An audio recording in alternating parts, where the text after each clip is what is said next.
Good afternoon. In this video, we are going to make what I believe is the simplest form of alcohol stove. What I'm going to do is I'm going to start with a simple tin can. This was a spaghetti sauce can, pretty good size. You can use other size cans if you wish. This is a smaller tomato sauce can, soup can, whatever can works for you. I don't know if I would use cat food cans. I think there's a liner inside cat food cans that can be dangerous. Let me see here. I got one off to the side. And there was something inside that burned. So I would stay away from those. I know people take these and they turn them into heaters and things like that too, but I don't particularly care for what happened to this one. So for our project today, what we are going to do is I'm going to take a 1/4-inch drill bit, and I'm going to drill a series of holes around the bottom, a series of holes around the top. And I think, again, this is one of the simpler forms of alcohol stoves to build. And you don't have to be super precise. However many holes evenly spaced around you come up with, you could measure it all out if you wanted to and get real scientific with it. I'm not going to do that. I'm simply going to start drilling, then try to space them evenly, and then we'll go from there. I am, however, going to use a center punch to try and keep it from wandering around. For ease of use, I think what I'm going to do is I'm probably going to pick the second rib up from the bottom. You want it to be pretty low, but you also don't want it too far down because you want to be able to put some fuel into the bottom of this. So if you go too low, you can only put a little bit of fuel in. In fact, I might go 1, 2, 3. I'm going to go up on the third rib here.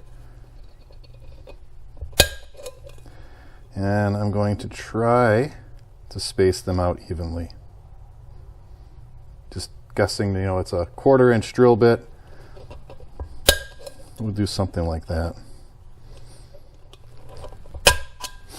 All right, and then we'll drill these out.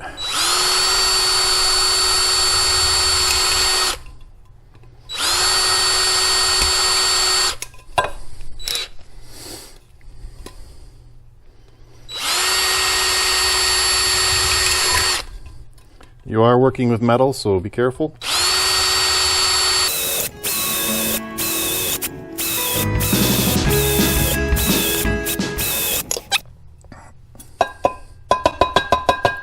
And then we could take a file and we could try and clean this up a little bit, which I'm going to do.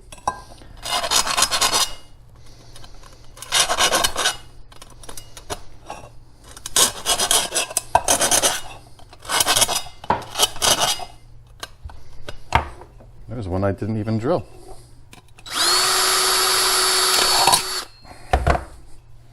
All I'm trying to do is just get these sharp edges off. I don't need it cutting me or cutting someone else. Depending on where you plan on using this, throw it into your backpack or wherever the case might be.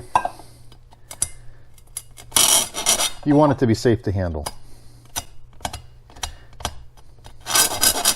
And I'm just going to clean it up a little bit so that even when I'm cutting the additional holes in the top, I'm not cutting myself. But I can always go back later and clean it up a little bit better. Okay, so now what I'm going to do is I'm going to do the same thing. I'm going to put a series of 1/4-inch holes all the way around the top here. Not imperative that you line it up, but if you can get it close, you'll end up with the same number of holes. I want to be careful when I'm punching this because now I don't have the rigidity of the bottom of the can. This is open. I don't need to squash this thing out.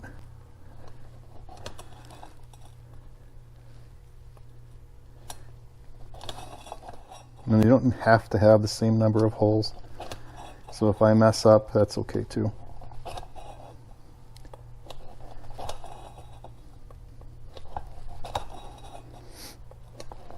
Depending on how much of a perfectionist you are, you might want to do a neater job. You could also use a step drill bit like this if you don't have a 1/4-inch drill bit. but then you'd have to be careful. Probably put a piece of tape around it at the point that you want to stop, so then when you're putting this in, you know where you need to stop so you don't make it too large or too small. I am going to start using a smaller drill bit to make a pilot hole, because you can see without being able to do the center punch, I just have tiny little dimples. It's taking a while for that drill bit to get in, to bite, and I also don't want to, I'm applying a little bit of pressure, but I don't want to apply so much pressure that again that I collapse this. It's going to start getting weaker as I drill my holes.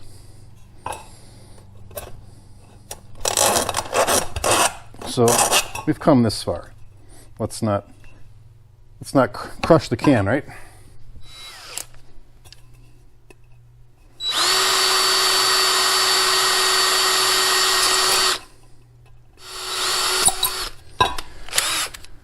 All right, and I'll go back and do the 1/4 inch.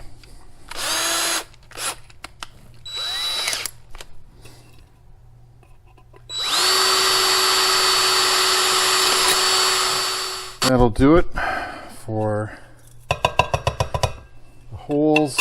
Clean these up just a little. If you're thinking that's too simple, that can't be it. There's got to be more to it. The answer is, it is that simple.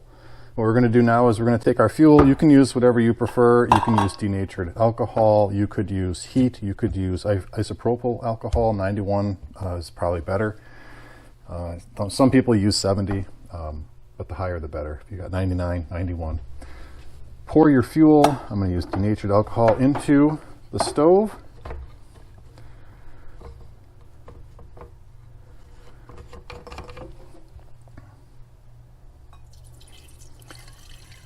How much you put in depends on how long you want it to run, but you are limited again by where you put those holes. Obviously you can't go any higher than that, otherwise it'll come out. And what we're going to do is we are going to light the bottom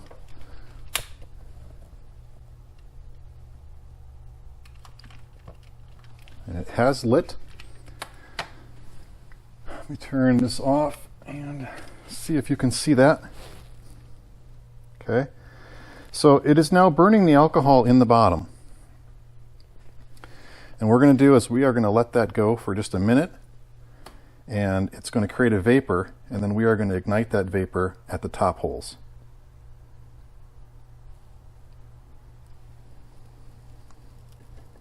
Not a bad idea to have some metal tongs on hand. I am just going to pull this out a little bit. I am going to put something on top. Let's say this is the dish that I was planning on cooking with. And as you can see, the amount of heat that I had in there has now forced the vapor to come out of the holes, and it ignited itself in most cases. And if you have any that didn't ignite, you can ignite them yourself. But it looks like they're all going. I am going to turn off the lights so you can see that better.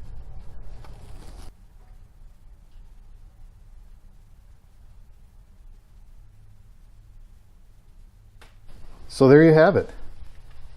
What I think is the simplest alcohol stove that you could possibly make. Now to put this out, I am going to simply snuff out this fire.